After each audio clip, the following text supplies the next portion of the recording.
Kral Space. I'm Kim Kral. I am reporting to you not live from my closet. Hi, guys. Hi. I just recorded, now last week's episode. This is now the day before Thanksgiving episode, but I just recorded episodes back to back because I knew I wasn't going to be able to do this one because I am out of town. Happy Thanksgiving tomorrow, right? I wonder how I am doing, how future Kim, now to you, present Kim. I'm really bad at time travel. Not that this is time travel, but it kind of is, right? I wonder how future Kim, now present Kim, is doing in the 30-degree weather. I have one jacket. I have two jackets, but you can't fly with both jackets, right? Like you can't.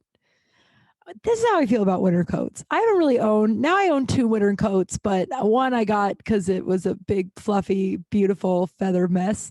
And that's the one that probably made the cut, but it's not as warm as the gray one I bought years and years and years ago.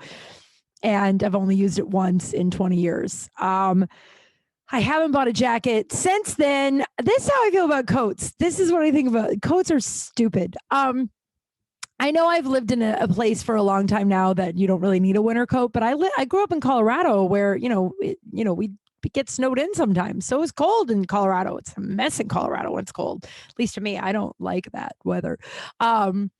But what I never understood about coats is like you're only in it for like 20 minutes tops throughout the day, like cumulative, right? Unless you're walking or unless you're a person that uses like public transportation and you're in outside all day moving from bus or train to train. But like if you're just going from your house to your car and then your car to wherever your destination is, it's usually like hell hot everywhere in the wintertime. You go into any building and it's hell hot in there because it's so cold outside. So then you're stuck holding this coat for the rest of the night. I don't like jackets. And I guess future, now present Kim is probably in Colombia wearing your jacket because it's 30 degrees. And I guess you just like carry it around with you when you're out. I don't really know. I'm going to have to ask Roger and Katie and Dave, who probably are going to look at me like I'm a bunny suit.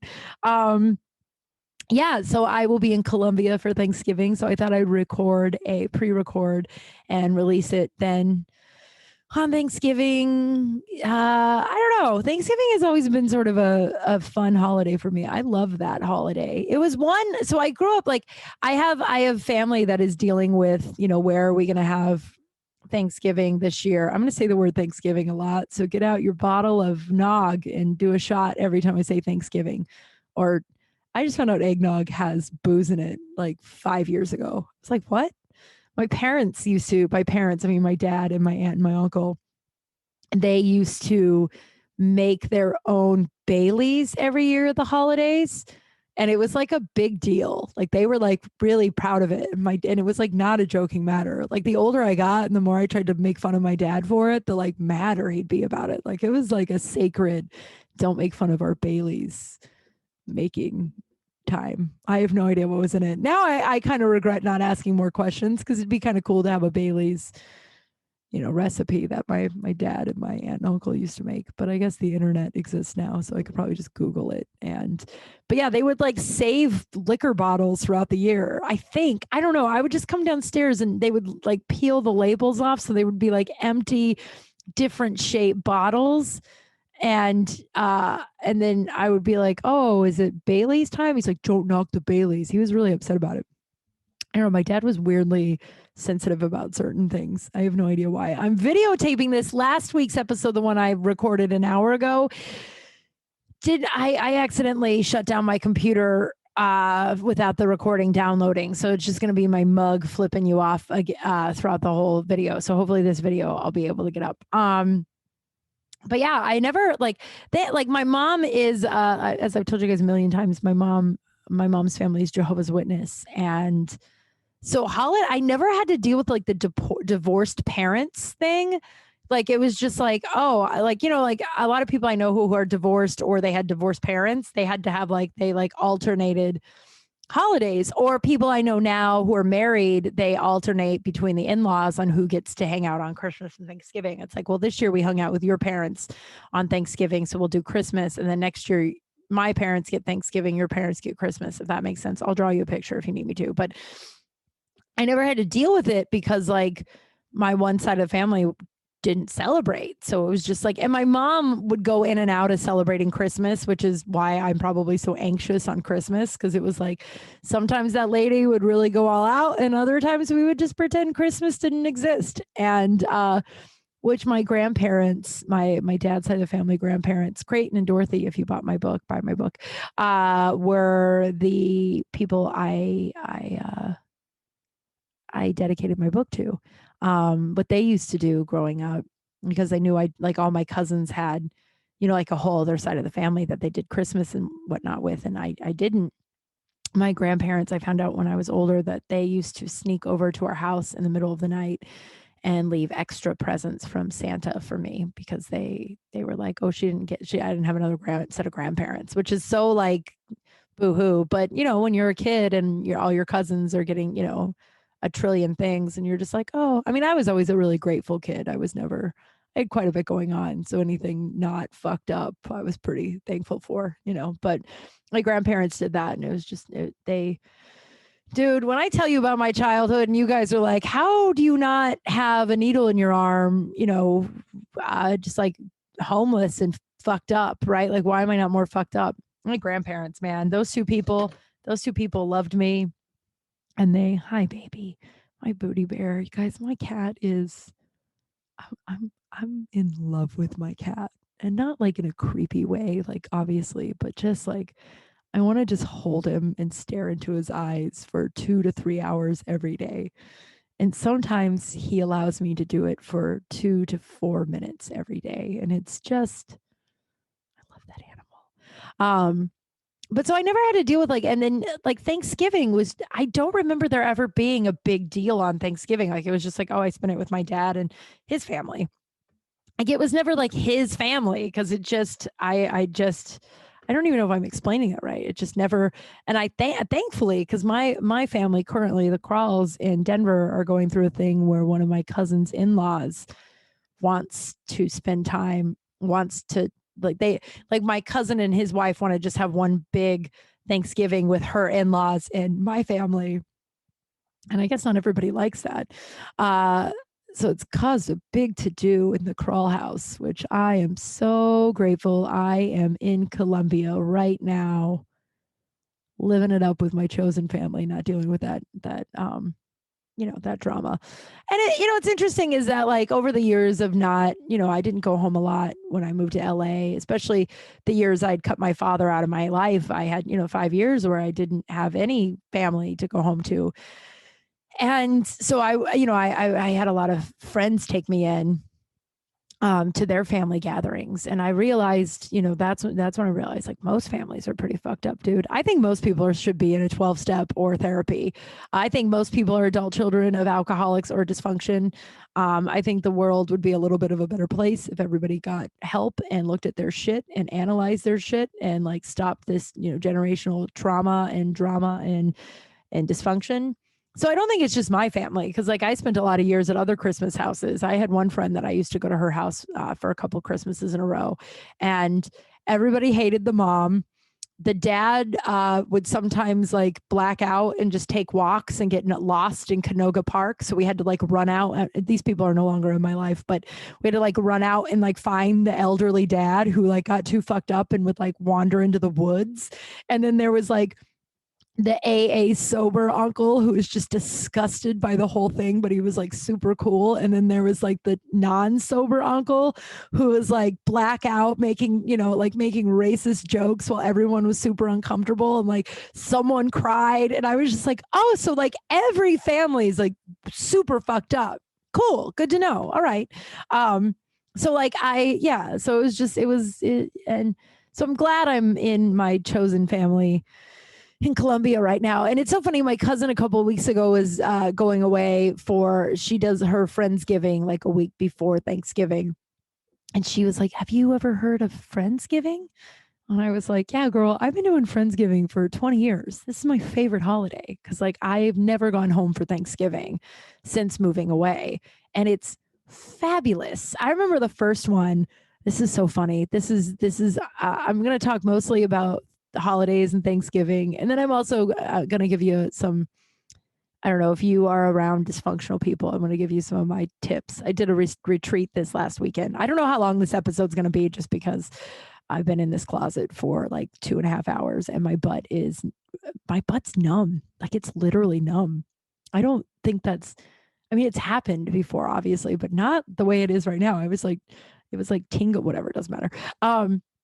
But my first Thanksgiving here in LA, my best friend Sarah, her husband, her then boyfriend, now ex, he's trash.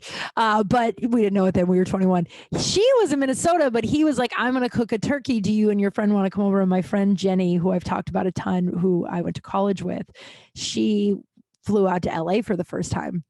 And she flew out to LA and we were going to have a first Friendsgiving. It was so funny. This is when I first learned about guest towels. So, which is so, I feel like such a fucking, I don't know what word I'm looking for, but just such a peasant for not knowing, now looking back. I've so many guest towels now. But this, I was like 21 and, I grew up with a dude. So we didn't have guest towels. And I grew up, like I was raised by wolves. Like not only was I raised by a dude, but I also was raised by like a pretty equipped dude. You know what I mean? Like that's not a dick joke. I can see where your head's going because the whole sexual abuse thing. No one was thinking that, were they? God damn it. Sorry. But she goes, okay, well, you have guest towels, right? And I was like, oh, no, I just have like the 2 towels I've used since like 1989. It never dawned on me to buy new towels, by the way. And she goes, what? And I was like, yeah, I've had these towels forever. And so she was like, oh, okay. And she had a nice upbringing, a nice, nice mom and dad and sister. I think she had a brother too. Yeah. And she's like, okay. So she tells her mom that I don't have guest towels. And her sweet mom was like, that is unacceptable. Now, see, I didn't really have one of those. So no one told me you're supposed to have guest towels.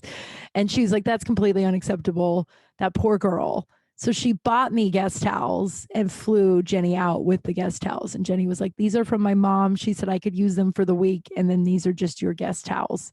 And I was like, that's so nice. And then when they left, I just used those as my regular towels, but then thought about buying guest towels for the next 4 years. Now I have guest towels. Now I'm a full-fledged adult now, but I don't know if Jenny ever knew that. I just used those towels but it meant so much to me that her mom was like, oh, that's not okay. Your friend should have guest towels. She deserves to have these things. And I just didn't have anybody to tell me about that.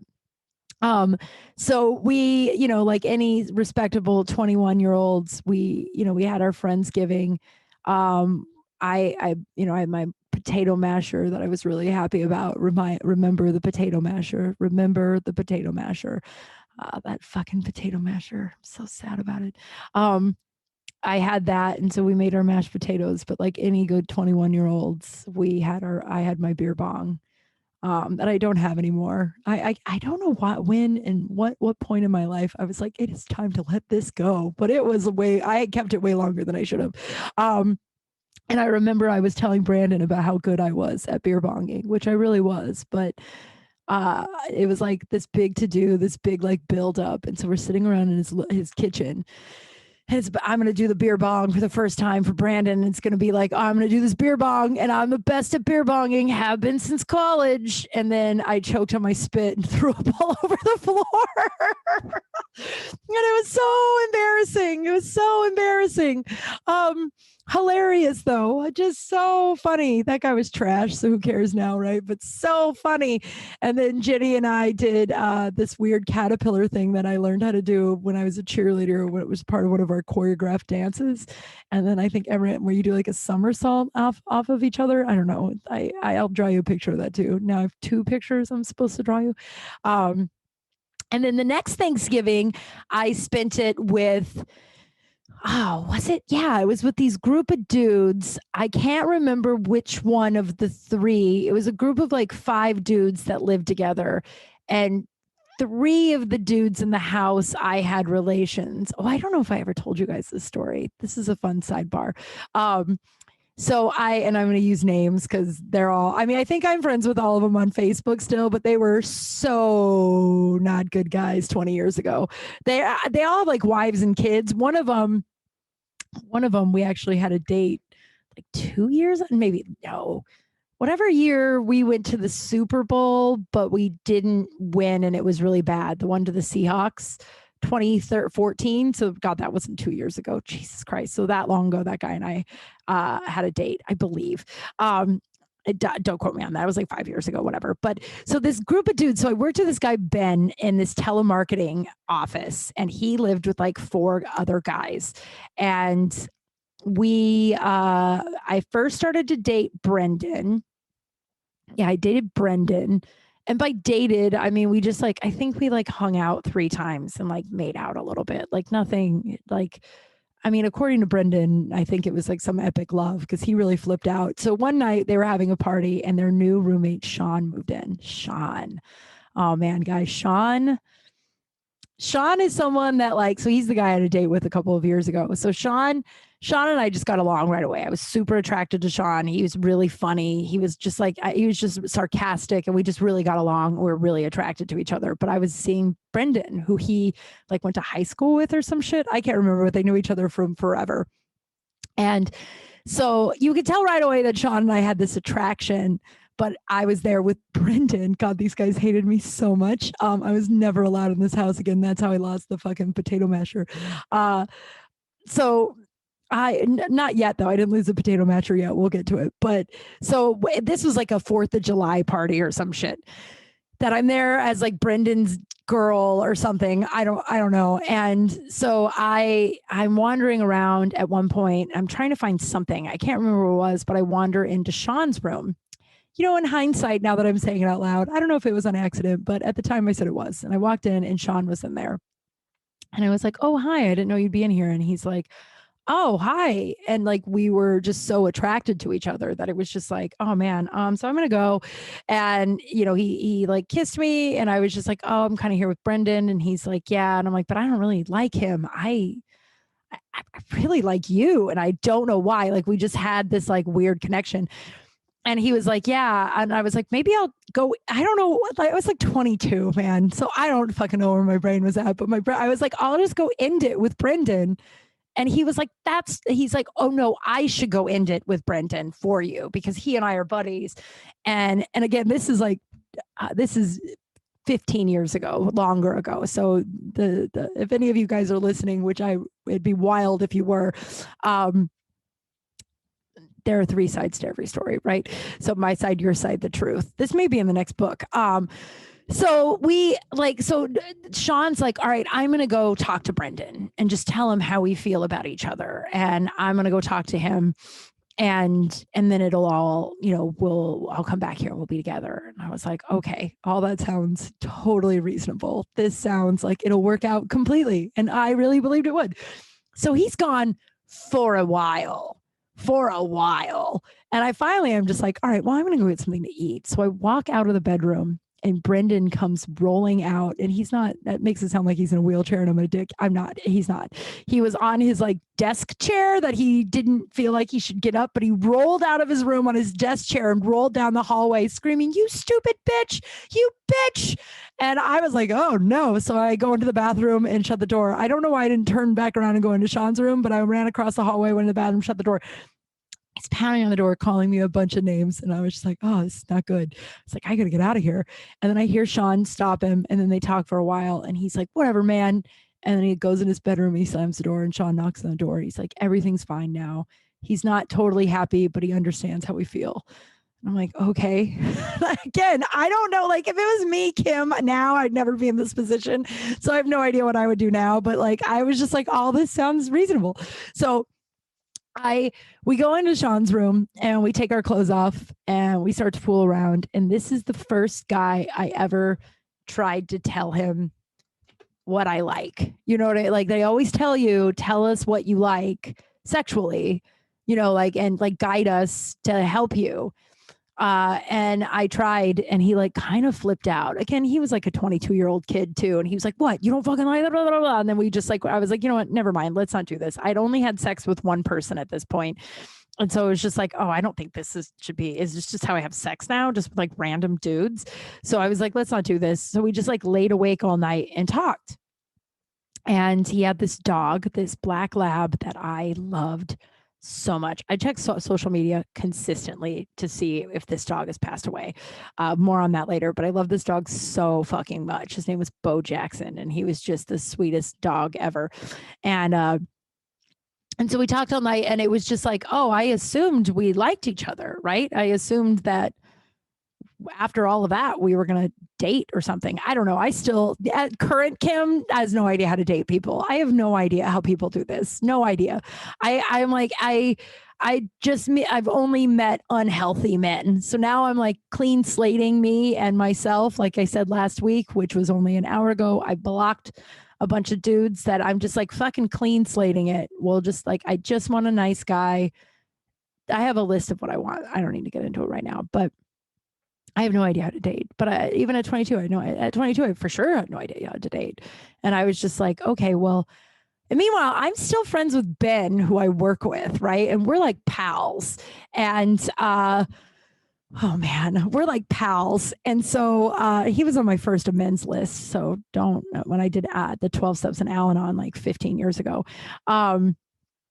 So I left, and then I talked to Ben at work the next day, and he was just like, Jesus, and I was just like, yeah. And then I mentioned, I don't know, but the story was later told to me that it got back to Sean that the only reason I wanted to be with him is because he had that awesome dog, and I was using him to hang out with his dog.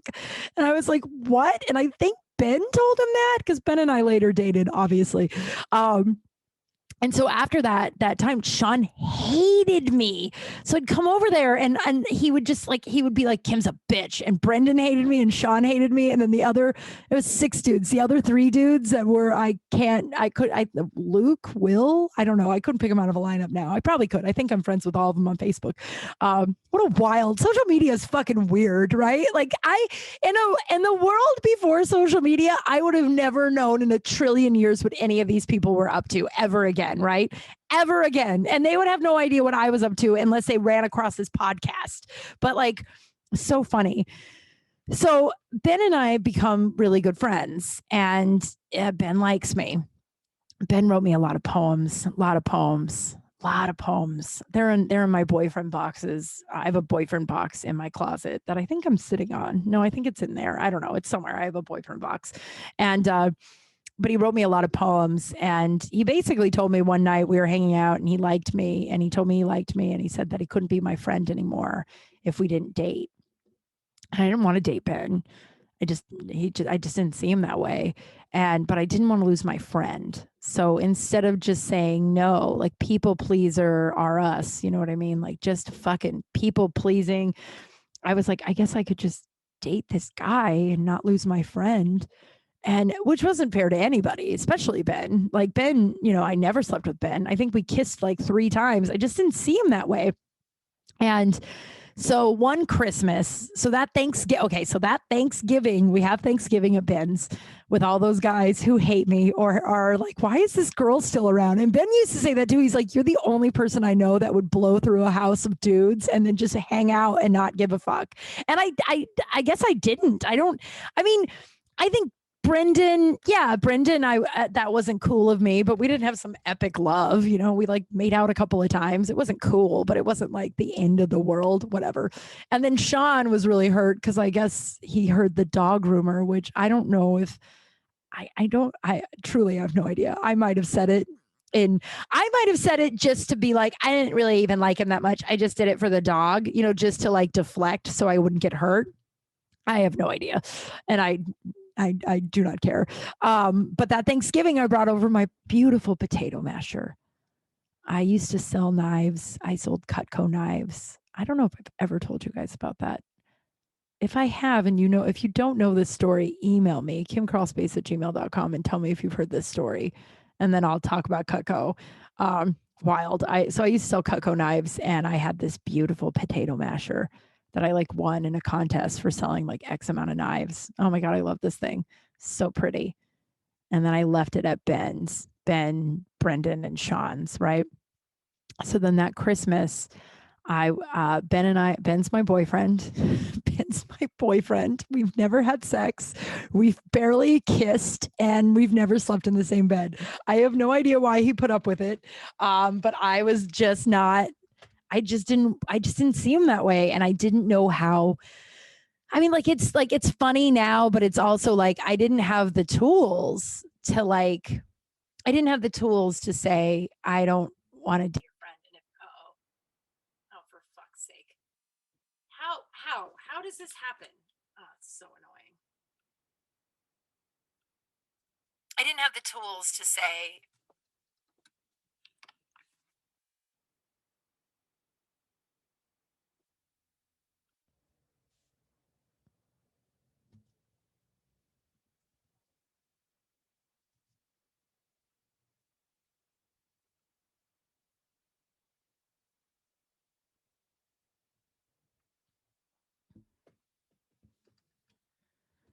I didn't have the tools to say, like, I yeah, I don't see you that way, but I'd like to still be your friend, and and I also didn't have the tools and the preparation that I knew very well that if I said no, he wouldn't be my friend. And I didn't have the tools. And so, we're like weirdly hanging and we fought all the time. Obviously, we fought all the time. I wasn't having sex with him. And I was just like, all right, like, so he was on my amends list because I wasn't fair to him. And, if I had to redo it now, the amends would probably be more to myself than him because he was very mean to me. Um, like I remember one night we got in this massive fight in his house and in his room. And his room was in the way back of the house, and then there was 6 dudes, so there was like 6 bedrooms. So his was in the back, and then there were 5 bedrooms, and then the living room and 2 bathrooms. And so we get in this huge fight, and everyone that lives in this house besides Ben sort of hates me, right? Like the guys that I wasn't very kind to, Brendan and Sean hated me for their own reasons, and then the other 3 I think hated me because I just caused so much drama in their house, right? And so I I'm like, Ben and I get in this huge fight in his house or in his bedroom one night. And I'm like, you know what? Fuck you. I'm leaving. And I go to leave. And then I stop to go to the bathroom on my way out. And I plug the toilet. Here's your poop scoop. Cause I'm out of poop scoops and I don't have any more in the docket, the hatchet, the chamber. All those work probably. So send me your poop scoop, kimcrawlspace@gmail.com. Tell me how you pooped your pants or how you almost pooped your pants or how you plugged a toilet at a dude's house where you dated like most of the house and they all sort of hated you. So I plugged the toilet and I don't think it was like, I'm going to shit, fuck them. But I think it was just like, I can't even remember if it was like, I think it was just like, oh, I'm pooping. Okay. And then I plugged the toilet and I was like, fuck. So I'm sitting in the bathroom and I'm like, all right, we have a couple options. You can just leave. All the dudes are in the living room. They're all in the living room. It's already going to be a nightmare to leave, right? It's already going to suck to leave because they all hate me. But then they're going to know you did it. So that I couldn't handle. That seemed just like a nightmare. Walking out of there with my head held high would have been one thing, but walking out of there with my head held high after I blew up their toilet, I couldn't do it. And so I like walked back into Ben's room and I opened the door and he's like, you came back. And I was like, I didn't come back. I plugged your toilet and I need you to unplug it so I can walk out of this house with at least a little bit of dignity. And so that Christmas, I was so sick. I don't know what I had. I was so sick. Like I couldn't, it was one of those sicknesses that you can't lay down because no amount of cough medicine was making you not cough your heart out when you're laying down. I have no idea what I had. Was that the time I had walking pneumonia? That might have been when I had walking pneumonia. I probably shouldn't have been hanging out with all these people. But so the night before Ben is leaving for for Christmas for New York, I'm supposed to spend the night. It's supposed to be like the night I spend the night, right?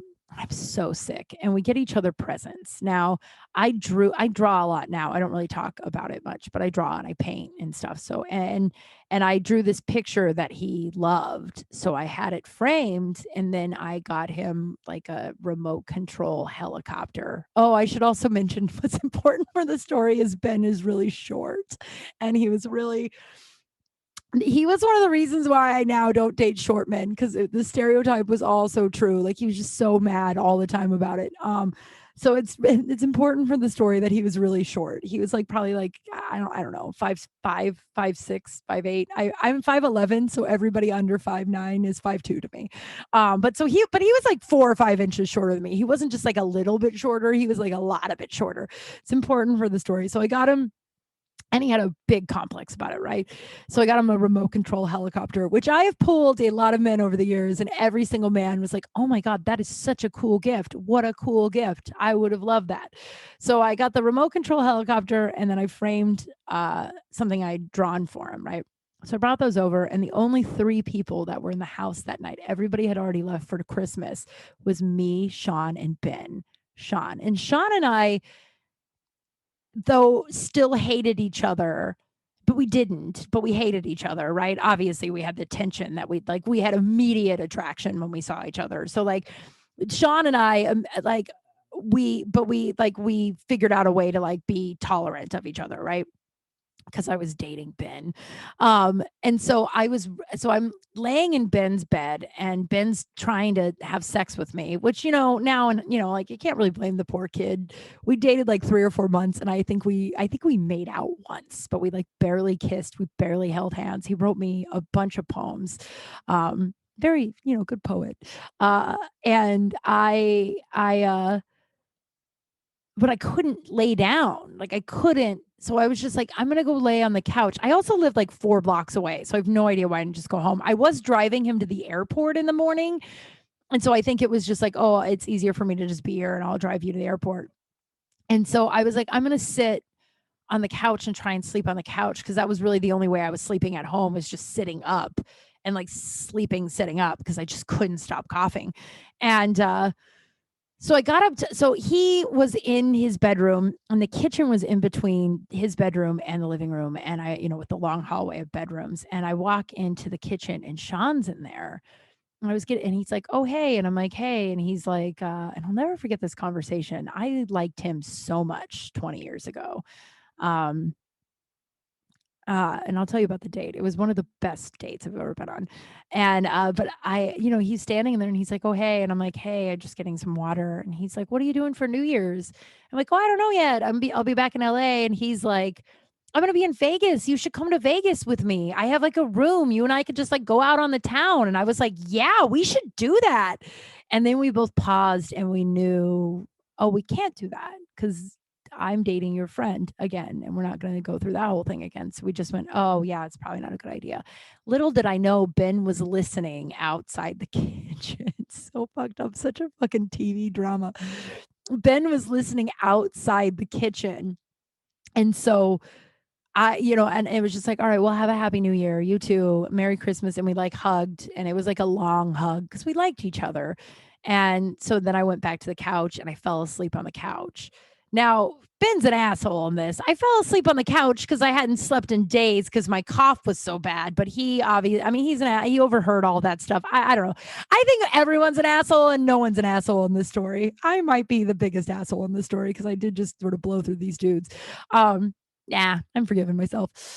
So I wake up in the morning and it's like 3 hours past when Ben was supposed to be at the airport. So I thought, oh man, he probably just took a cab. He probably saw that I was asleep and he knew I hadn't been sleeping. So he probably just took a cab. But I was like, I'll go check. I go in his bedroom and he's sound asleep. And I'm like, oh, Ben, your flight, you missed your flight. And he's like, fuck. And he's like throwing his stuff together. He's yelling at me. Of course it's my fault. It's all my fault. He's yelling. And then he throws his Christmas present at me, which he got me this really nice stencil pad with these really nice pastels, and he throws them at me and he goes, I didn't have time to wrap your present. Merry fucking Christmas, which was so my father. God, I dated my dad so many times throughout my adult life. I'm so grateful I'm looking at that, and I hope to just meet not my dad soon. That's an odd thing to throw in there, but you know what I mean. I talked about it last episode, which was only 2 hours ago for me. So I was like, oh, well, I got you these presents, and I gave them to him, and he opens it up and he looks at the thing that I painted, and he's like, oh my God, this is beautiful. I'm so happy you did this. My butt is so numb. He's like, I'm so happy you did this. And then he opened up the helicopter and he's like, what in the fuck is this? Who the fuck do you think I am? Do you think I'm a fucking child? I'm not a fucking child. Why does everybody think I'm a child? And then he chucks the helicopter at me and he's like, we got to get to the airport now. This fucking present's ridiculous. I do really love the frame picture that you made, though. It was like that crazy.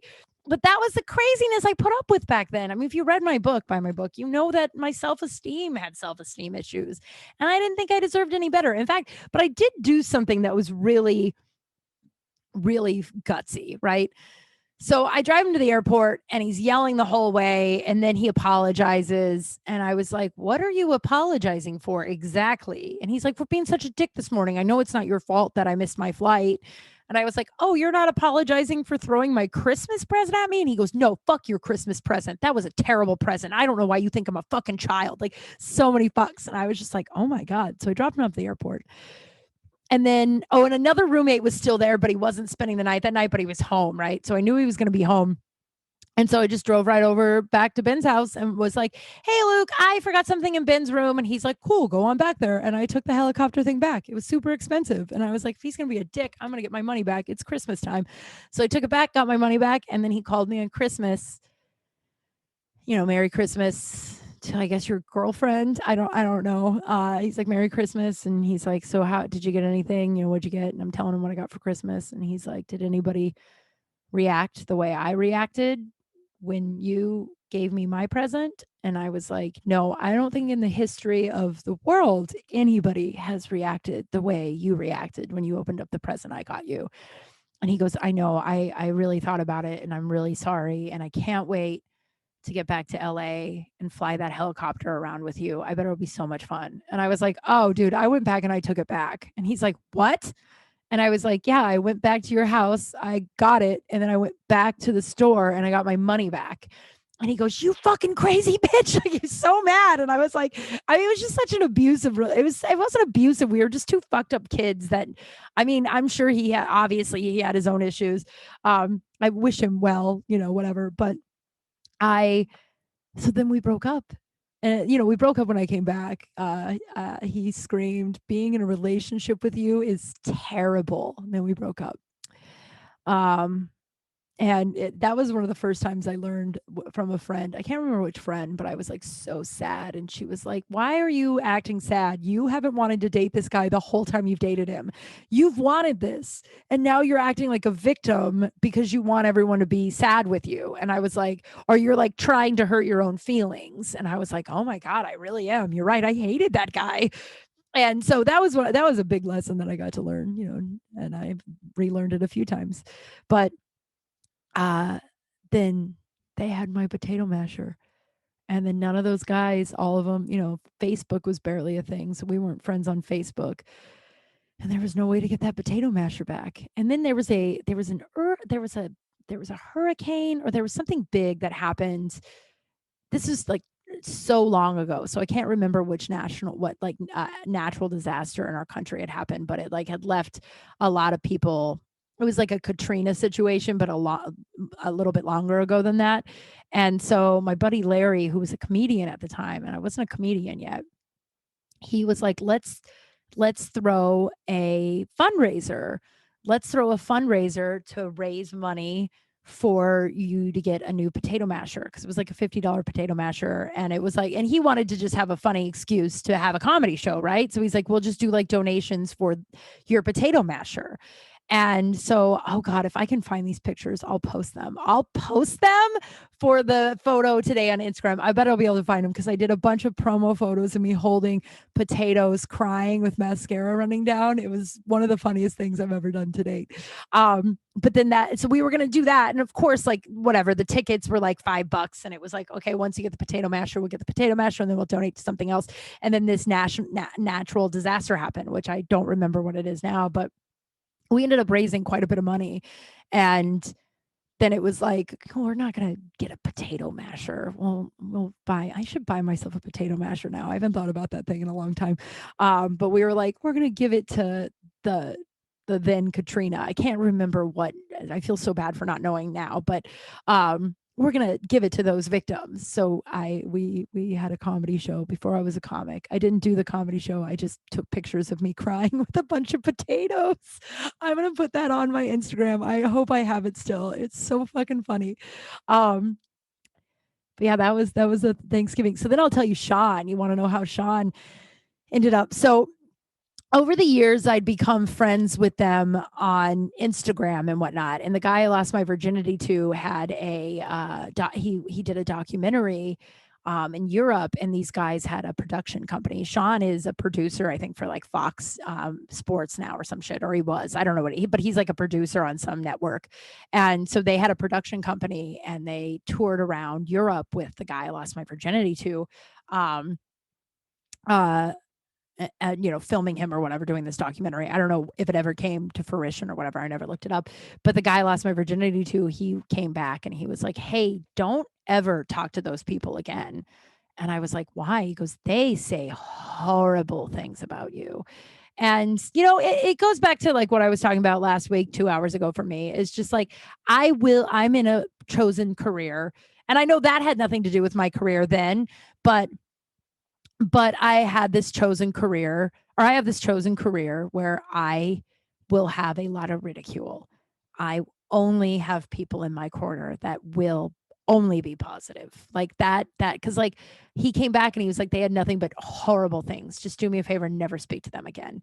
And I, of course, that hurt me so much. I was like 24. I was devastated. And, now it's like, well, that whole thing was kind of a shit show. But then Sean and I, it's like 4 or 5 years ago, I'm on Tinder, and and Sean comes up, and I was like, not like, I know that thing ended so abruptly, and it was, not, whatever. It wasn't functional, but like it was just always someone that was in the back of my mind. And I was like, I wonder if I always was someone in the back of his mind too. So I hit right, or whatever the good one is, right? I swiped right and we matched. And then he messaged me, and it was like, oh man, are we gonna go on a date? And he's like, yeah, I think we are. And he lives in Playa del Rey. That I think is one of the number one reason why it never worked out. But he took an Uber to Hollywood to pick me up. Take note, guys. I should only, and Kim Kral, I will only date a guy that does this now. None of this like meet me here bullshit. Like, no more. I think there's a ghost in my closet. Henry has been staring at the same area for a while, and he's hungry, but he's got his like freaked out face on. Um, but he took an Uber to my place and he picked me up, and I came outside and we hadn't seen each other in like 15 years, and he looked the same.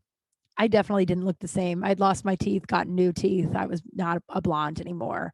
Um, I grew up, but he looked great and the same. And we like hugged, and we get in the Uber, and the Uber driver is like, so you're Kim? And I was like, yeah. Did he tell you about me? He goes, he told me that this date is 15 years in the making. Your first date, he goes, I feel like I'm in an Uber with two people who are going to be married one day. And I looked at Sean and he was just like, yeah, I just never stopped thinking about you. I was like, dude, same. And we had the best first date. It was so great. We went and got drinks. We laughed. We kissed. Then we went to the beach. Then we took an Uber down to the beach where his friends were. They were having a bonfire. We drank with them for a little bit, and then we went back to his house. And it was so funny. As soon as we got in the car, Bo Jackson, that dog, got brought up. And I was like, oh God, I've been preparing myself all day. And he goes, for what? Bo's great. I'm like, Bo's alive? That was like literally 15 years ago. Bo can't be alive now. If he is, that dog's not a Earth being. That dog's not from Earth, because that dog was like, I mean, it was a puppy when I met it. So it was an old ass dog.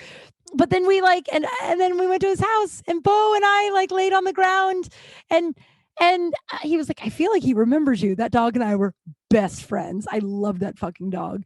And then he and I slept together. We had, it was great sex. That's a weird thing to say. I always feel weird. I don't feel weird talking about sex when it's like, oh, gross one night stand. But when it's like something that was like, that was an intimate night, and it was two people that really liked each other. And I woke up in the morning and I had to go to work. So he called me an Uber and Ubered me back to Hollywood from Playa del Rey. And then we spent the next 6 months texting each other if we were ever in the other person's part of town, and I have never seen him since. I think we're still I mean, I've never deleted him. We're probably still friends on Facebook, but isn't it just funny how I don't know. And I mean, I don't pine over this guy obviously. But I love those little relationships, those like lost one that got away, beautiful moments, you know. Um It's funny because it is true. It'll always be okay in the end. If it's not okay, it's not the end. And yeah, 15 years in the making. Like I probably won't be my husband, but we did have a nice time. And that dog lived for fucking forever. I should buy myself a new potato masher. Um, so I am seeing I have took this retreat, and I don't know, I'm gonna leave on this maybe, where we talked about like spending time with family, especially since everyone's going home for the holidays. A lot of people are going home for the holidays. And I wish I had taken this retreat before I went back to Denver a few months ago because I would have used these rules. And it's just like setting boundaries for yourself. Like you don't have to go anywhere. I remember the first Christmas I stayed home, and by home I mean LA, and I didn't go back to Denver. And this is way before I cut my dad out of my life and before all that. But I worked at a place that they asked us to, I worked at that bank, and they were open on Christmas Eve, and they asked us to work.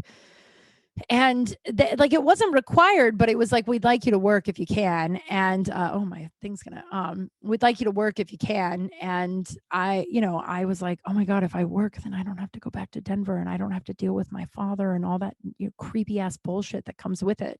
All the nudity, man. Even as an adult, I had to like explain to him that I was not his girlfriend. So fucking crazy. Sorry to just put in that little nugget, but I'm still processing it. I think I'll be processing that whole childhood and the whole Tom thing for the rest of my life. And then, when someone in my family dies and then everyone takes sides, I still have new stuff to process. But it was the first time I realized I didn't have to go home. I don't have to do anything. There are like 4 things you have to do, but those things are even like a little loose. You know what I mean? Taxes is the only thing that's coming to mind, but a lot of people don't even do that. But like, you don't have to do anything. I now know if I go back to Denver, when I go back to Denver, I will be getting a hotel room and either renting a car or lifting. I will no longer be stuck anywhere or feeling obligated or like I'm indebted to someone. But like you don't have to go anywhere. And then another thing that at this retreat we talked about was like, okay, well, you can go for an hour. Go for 1 hour. Set a time frame for 1 hour, and then in 1 hour see how you feel. And if you feel like if you're having fun, then give yourself another 30 minutes. But like you don't have like I just felt like I was like obligated to spend time, like do these things that like I hated. And it's like you only have, who was I talking to about this recently? Oh my god, who was I talking to about this? We were like, we only this hilarious comedian, look him up, Dave Neal. He's blown up on fucking YouTube, man. He's just lovely. He's just he deserves a mountain of fans. Him and his fiance are just 2 people. Tasha Courtney. Look them up. They're 2 people that you're just, and I was a guest on a couple of their episodes. They have a podcast called the Sex Actually Podcast. They're just 2 people, like, the people that you meet that you're just like, you just want really good things to happen to you guys. You're just genuinely kind, good people. And so, yeah, like Dave and I were talking a couple of days ago, and we were talking about our dreams and, going after this thing like wholeheartedly and just like doing whatever it takes.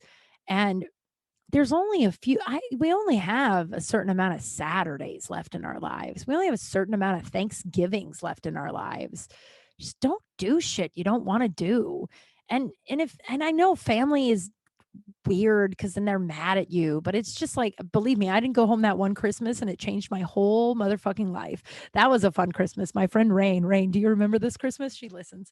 This is one of my dearest friends. She came to visit from Denver.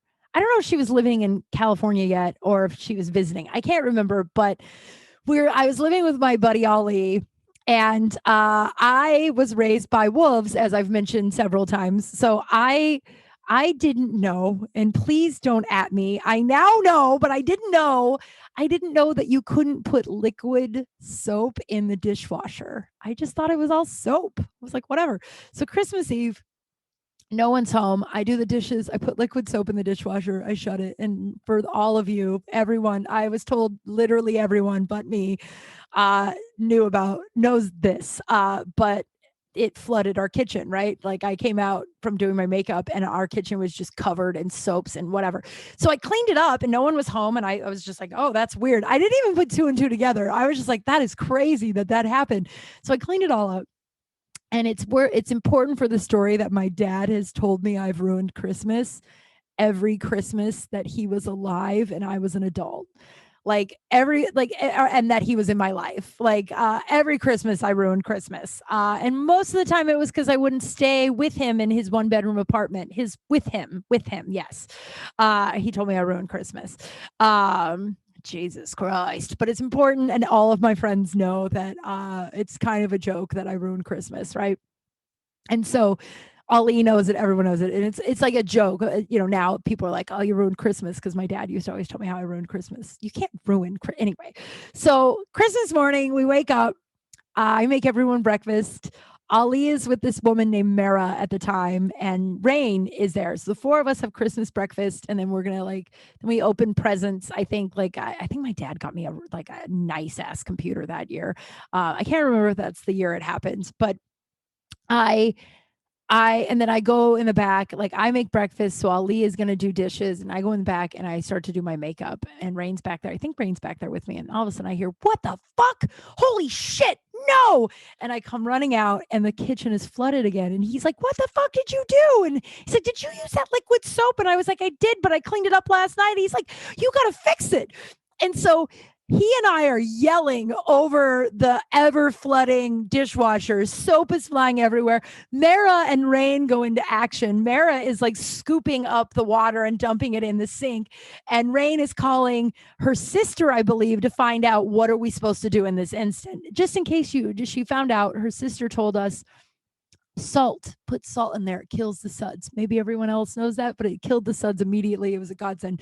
But Ali and I are screaming over the thing while Mara and Rain are trying to fix it, and Ali screams, you know what, your dad was right, you really do ruin Christmas. And then obviously we're fine now, we made up years later. But I think that was the first Christmas that I was like, oh, I mean, yeah, I still had someone tell me I ruined Christmas, but we laughed really hard about it and we had a great day after that, right? Obviously we were like 25. But I don't know that if that's my plan was to read a bunch and come on here and tell you guys these tips, but there's no tips. The tips are, don't abandon yourself, take care of yourself on holidays. Family's tough, man. And my family's pretty fucked up, but I found out that almost everyone's is. There's few families that aren't just like real fucked up. People are fucked up. So take care of yourself, be nice to yourself, set boundaries, set limits, go home if you want to. Don't go at all, Last year, like this Christmas, I think I'm going to just spend alone. Last year, the whole COVID thing was going on. It's still going on, but people are traveling and whatnot. And so I took it as I'm just going to, and I also was still really sick. So I just spent the day alone. It was just a lovely Christmas. I opened presents. I Zoomed with a few people, and then I watched Soul on Disney. And it was such a good Christmas. It was fucking lovely. And I think I might do that again this year. I don't know. I haven't decided. But you only have a certain amount of Thanksgivings left. You only have a certain amount of Saturdays left. Just do shit that makes you happy. Just do shit that makes you happy. So that's the Thanksgiving episode, everybody. I should buy myself a potato masher, like a nice one from Cutco. I'm gonna Google that right after this and see how much it is. I was like a broke 21-year-old working in a phone room, so maybe that spending the $50 or because I think it's like $40 or $30, but it seemed unheard of back then. Now I'm like, why wouldn't I just buy another one? I'm gonna check it out. Oh man, and I love reminiscing about guys like Sean. It was, I hope that guy's doing well. I hope he's found his person, and I hope Bo Jackson is still alive forever. God, I love that fucking dog. Okay. But yeah, just do shit that makes you happy. I'm going to end with saying I'm one lucky broad. I'm one lucky broad because future Kim, now present Kim, as you're listening to this, is getting to spend time with her chosen family. I get to hang out. I'm hanging out with Roger, Dave, Katie, Wixom, Wilder, meeting new people. Maybe it's snowing. I have no idea. I'm not a fortune teller. I'm no doctor. But yeah, I'm one lucky broad that I have people in my life that I get to spend these holidays with that make them special and squeeze my hand and wink at me and say, we're family, baby, the way Roger did so long ago. I'm one lucky broad, man. Happy Thanksgiving. You know the drill. Rate, review if you haven't yet. If you want to buy my book, you can go to kimkral.com and click buy my book and I will sign it and send it to you. Or you can just go to Amazon, Confessions of a Recovering Party Girl. I have a Patreon. This will be up on Patreon a week before it's out. So I'm trying to get early episodes. That's one of the perks of being a Patreonismer. And there's bonus episodes. And in a few days from when this drops, the new drops, I'm not a recording artist. I have a heart murmur and sometimes I can feel it. That's a weird thing to drop at the end of this. But I have a new episode is going to come out of my new podcast that's on for my Patreon subscribers with Jeff May called Fine, We Have a Podcast. And it's been a lot. It's been really requested over the years. We have a good dynamic. We argue a lot. This episode, I was in a really shitty mood and he helped me not be in one. And it was really lovely. So, be kind to each other. Happy Thanksgiving. Be kind to yourself. Set boundaries for yourself. Don't abandon yourself. You're allowed to have a happy Thanksgiving. Thank you all. And I love you. Bye. Crawl space, I don't care.